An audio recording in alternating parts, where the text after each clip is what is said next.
जब मैं कॉलेज में था तो I always wanted to be a scientist first, ठीक है। तो जब हम लोग फर्स्ट ईयर में गए थे, and that is going to be the bitter truth for you as well, मेरे को डिसएग्री करने वाले बहुत लोग होंगे, लेकिन मैं जब कॉलेज में गया था तो मैं बहुत ज़्यादा हाई एक्सपेक्टेशन के साथ गया था। लेकिन सच बताऊं तो सीनियर्स ने वो एक्सपेक्टेशन या प्रोफेसर्स ने वो एक्सपेक्टेशन तोड़ दी थी, ठीक है। और रियलिटी में इंजीनियरिंग में कोई ज़्यादा इंटरेस्ट भी नहीं आ रहा था उससे। तो उस समय मैं फर्स्ट ईयर में जाने के बाद इतना हाई एक्सपेक्टेशन के साथ डिमोटिवेशन हुआ। डिमोटिवेशन के बाद मैंने कहा कि यार कुछ बचा नहीं है। फिर मेरे को साइंस की साइड इंक्लिनेशन हुआ, तो मैंने रिसर्च करने की सोची। तो तुम बिलीव नहीं करोगे, मेरे पास 2 रिसर्च पेपर्स हैं एट प्रेजेंट, ठीक है। और फिर मैंने सोचा था कि कॉलेज के बाद हम लोग रिसर्च करेंगे। स्टार्टअप पे हम लोगों ने काम करना स्टार्ट, रिसर्च को मैंने साइड कर दिया, फिर स्टार्टअप पे आए। तो मैंने कुछ अपनी एक 3-4 लोगों ने हम लोगों ने कंपनी बनाई, नहीं चली, ठीक है।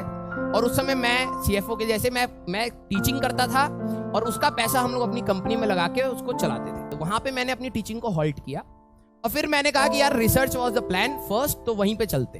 तो फिर मैंने उसकी तैयारी करी, कोचिंग छोड़ के घर की प्रॉब्लम्स के साथ। मैंने कहा कोई नहीं, मेरे को बस 6 महीने दो, मैं सारा चीजें क्लियर कर दूंगा, ठीक है। मेरे पेरेंट्स ने और मेरी फैमिली ने मेरे को बहुत सपोर्ट किया। मेरे कई फ्रेंड्स ने मेरे को लोन दिया, ठीक है, पढ़ने के लिए एंड ऑल सारी चीजें करने के लिए। 6 महीने मेरे अंदर वो एग्रेशन था कि मेरे पास और टाइम नहीं है, I can not waste my time. मेरे को इसी 6 महीने के अंदर सारा रिवाइज करना है कॉलेज का। 3 साल हो चुके थे कॉलेज को पास किए हुए, तो मेरे को यह था कि सारा का सारा रिवाइज करना है, सारा कुछ करना है, ठीक है। तो मैंने अपने कोचिंग ली एक, और उसमें दिन रात मेहनत करी। विद इन 6 मंथ्स मैंने जितने भी एग्जाम्स में बैठा मैंने क्लियर करा। और फिर मेरे को दिल्ली नहीं छोड़ना था, इसलिए मैंने इसरो की जॉब छोड़ी। मेरे को मौसम विभाग में यहीं पर दिल्ली में ही जॉब मिल रही थी, तो मैंने दिल्ली की जॉब सिलेक्ट करी। फिर उसके बाद जब PW का आया तो फिर आई हैड एन ऑप्शन कि क्या मेरे को टीचिंग में जाना है या गवर्नमेंट सर्वेंट रहना है। देन आई डिसाइडेड कि नहीं यार, लेट्स टेक अ कॉल।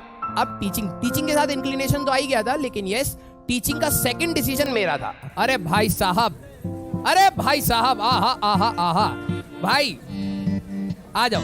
आज की क्लास मुझे लग नहीं रहा है